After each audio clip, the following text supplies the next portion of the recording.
शायद 200 रुपये रह गए थे जब मैंने लास्ट चेक किया था। तो ज़रा मलिक बुस्तान साहब से पूछते हैं, chairman currency exchange association. Malik साहब, आपसे जब भी हमने बात की आपने हमेशा हमें बड़ी मुस्बत बातें बताई। मैंने 2-3 प्रोग्राम किए। आपने एक प्रोग्राम में ये भी कहा कि अगर आपको खुला हाथ दे दिया जाए तो महीने में शायद आपने बताया था कि 1 या 2 बिलियन डॉलर्स तो आप अरेंज करके दे सकते हैं। अब तो हालात क्यों ख़राब हो गए हैं आपके इतने मुसम्मम इरादे और इतने बड़े वादों के बावजूद? बस आईएमएफ से ये जो मायदा था ये हमारे गले का फंदा बन गया। इसमें इन्होंने एक बड़ी कड़ी शर्त रख दी है कि जितने भी इंटर बैंक का रेट है वो मार्केट को फॉलो करेगा। हालांकि मार्केट का वॉल्यूम 5 से 10% है और 90% तो इन आउट सिर्फ कमर्शियल बैंकों में होती हैं।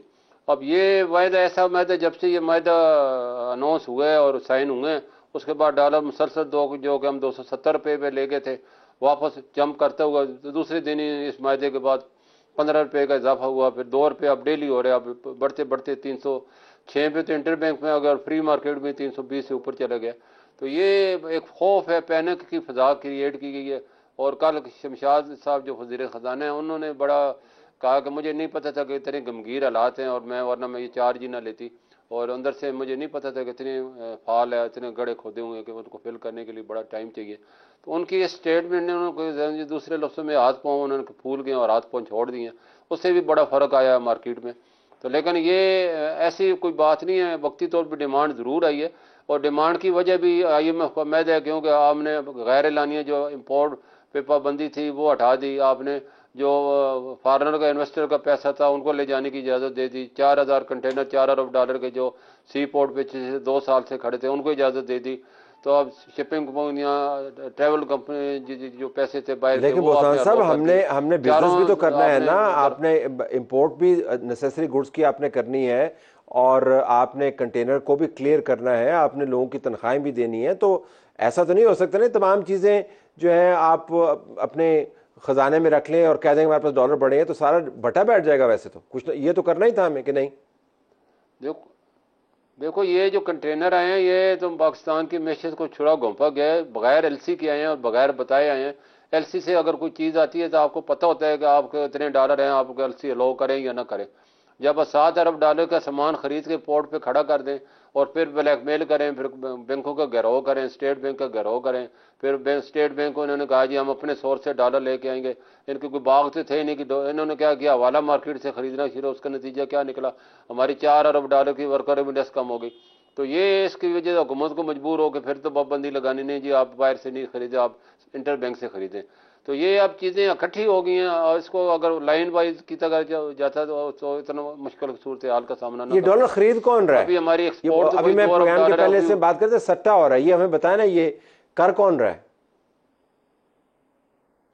देखो ये बैंकों ने कार्टेल बना लिया है इम्पोर्टर के साथ मिलके, और इम्पोर्टर माफिया जो है वो बड़े जो हैं वो बड़े जो जितने भी डीलर हैं, बड़े जो इम्पोर्टर हैं, वो उन्होंने अपने LC उनकी खो रही है और छोटे इम्पोर्टर की LC नहीं खो रही, और उसके लिए अंडर टेबल डील हो रही है। ये बात मैंने स्टेट बैंक को भी बताई है, आप इसको डिजिटलाइज कर दें, जो भी फर्स्ट कम फर्स्ट वाला कंप्यूटराइज इनको LCयाँ खोली जाएँ, ताकि बड़े जो इम्पोर्टर हैं वो जब मनमानी करते हैं उनकी जो LCयाँ जब फिर महंगे दामों में बाजार में चीज़ें बेच रही हैं जिसकी वजह से महंगाई बढ़ी है। बिजली का देख लेना, बिजली का बिल लोग अदा करने बिलों को जला रहे हैं, और ये तो ऐसा लगता है कि इकानमी को खुदा न खास्ता जला दे पाकिस्तान के दुश्मन इसी ताक तो में बैठे बड़े हैं बैंक अवामों और को जो बड़ा है इस वक्त। इंपोर्टर ये मिले हुए हैं आपस में?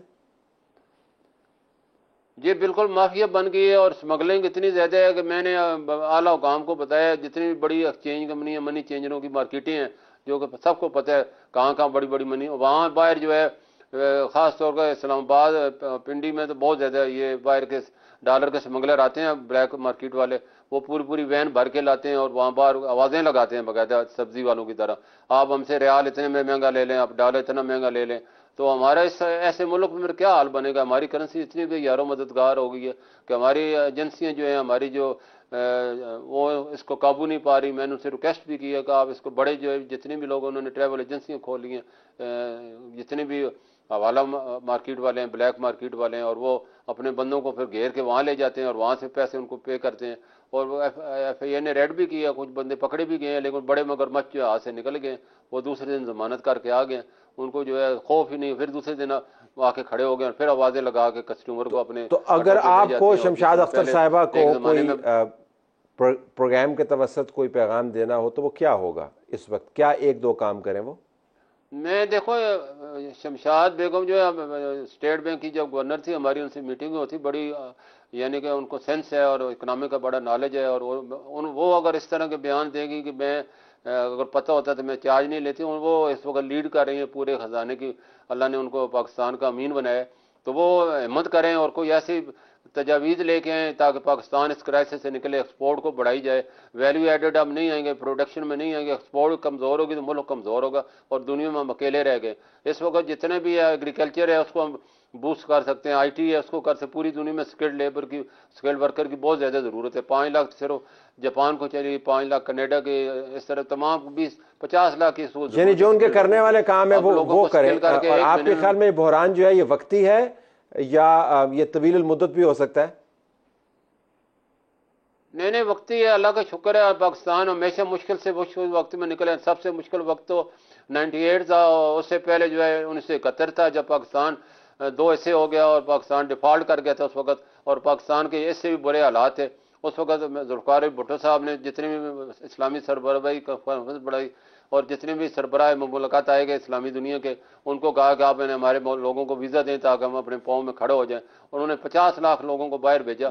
आज उन्हीं लोगों के मरोने में तो आपका ख्याल है कि इतनी मायूसी की बात नहीं है, लेकिन जाहिर है जो तारीखी हवाले दे रहे हैं उसके नहीं, कोई मायूस होना तो गुनाह है, कुफ्र है इस्लाम में। हम लोग इंशाल्लाह पाकिस्तान, लेकिन मसाइल का हल ना करना भी तो गुनाह है ना। और ये तो नहीं हो सकता कि मसाइल का हल ना करें तो हम कहें कि हम बड़ी कोई नेकियां कमा रहे हैं।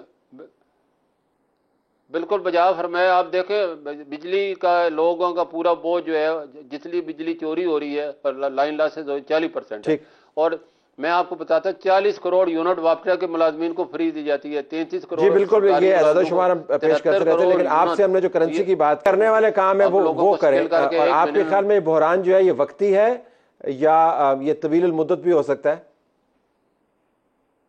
नहीं, वक्ती है, अल्लाह का शुक्र है। पाकिस्तान हमेशा मुश्किल से मुश्किल वक्त में निकले। सबसे मुश्किल वक्त तो 98 था, उससे पहले जो है 1971 था, जब पाकिस्तान 2 हिस्से हो गया और पाकिस्तान डिफॉल्ट कर गया था उस वक्त, और पाकिस्तान के इससे भी बुरे हालात थे उस वक्त। जुल्फ़िकार भुट्टो साहब ने जितनी भी इस्लामी सरबराही कॉन्फ्रेंस बढ़ाई और जितने भी सरबराह मुलाकात आए गए इस्लामी दुनिया के, उनको कहा कि आप हमारे लोगों को वीज़ा दें ताकि हम अपने पाँव में खड़े हो जाएं। उन्होंने 50 लाख लोगों को बाहर भेजा। आज उन्हीं लोगों के मरोने में तो आपका ख्याल है कि इतनी मायूसी की बात नहीं है, लेकिन जाहिर है जो तारीखी हवाले दे रहे हैं उसके नहीं, कोई मायूस होना तो गुनाह है, कुफ्र है इस्लाम में। हम लोग इंशाल्लाह पाकिस्तान, लेकिन मसाइल का हल ना करना भी तो गुनाह है ना। और ये तो नहीं हो सकता कि मसाइल का हल ना करें तो हम कहें कि हम बड़ी कोई नेकियां कमा रहे हैं। बिल्कुल बजा फरमाया। आप देखें बिजली का लोगों का पूरा बोझ जो है, जितनी बिजली चोरी हो रही है, लाइन लॉसेज 40% है। और मैं आपको बताता 40 करोड़ यूनिट वापटा के मुलाजमीन को फ्री दी जाती है, 33 करोड़। जी बिल्कुल, ये आदादशुमार हम पेश करते रहते हैं, लेकिन आपसे हमने जो करेंसी की बात की वो बात